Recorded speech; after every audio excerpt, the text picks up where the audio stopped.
Everyone knew that if a passenger had gone overboard, it would be a search for a corpse. Rick is one of those irritatingly fit Americans in their early 40s who look about 19 and do terrible things to their bodies with bicycles and canoes. He knows that sea. He once spent 2 days paddling a kayak the entire 60 miles round the island. The ferry from Woods Hole plies the strait where Vineyard Sound meets Nantucket Sound, and that is dangerous water. At high tide you could see the force of the current sucking the huge channel buoys over on their sides. Rick shook his head. In January, in a gale, in snow? No one could survive more than 5 minutes. A local woman found the body early the next morning, thrown up on the beach about 4 miles down the island's coast at Lambert's Cove. The driver's license in the wallet confirmed him to be Michael James Macara, age 50, from Balham in South London. I remember feeling a sudden shot of sympathy at the mention of that dreary, unexotic suburb. He certainly was a long way from home, poor devil.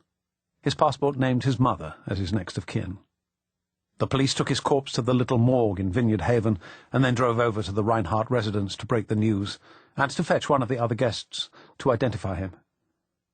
It must have been quite a scene, said Rick, when the volunteer guest finally showed up to view the body. I bet the morgue attendant is still talking about it. There was one patrol car from Edgartown with a flashing blue light, a second car with 4 armed guards to secure the building, and a third vehicle, bomb-proof, carrying the instantly recognizable man who, until 18 months earlier, had been the Prime Minister of Great Britain and Northern Ireland. The lunch had been Rick's idea.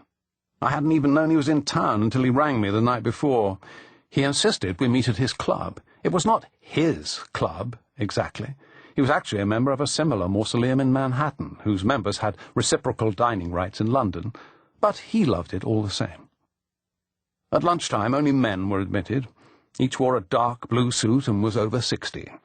I hadn't felt so young since I left university.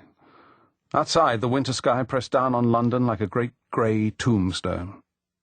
Inside, yellow electric light from 3 immense candelabra glinted on dark polished tables, plated silverware and rubied decanters of claret. A small card placed between us announced that the club's annual backgammon tournament would be taking place that evening. It was like the changing of the guard or the Houses of Parliament, a foreigner's image of England. I'm amazed this hasn't been in the papers, I said. Oh, but it has. Nobody's made a secret of it. There have been obituaries. And now I come to think of it, I did vaguely remember seeing something. But I had been working 15 hours a day for a month to finish my new book. The autobiography of a footballer and the world beyond my study had become a blur.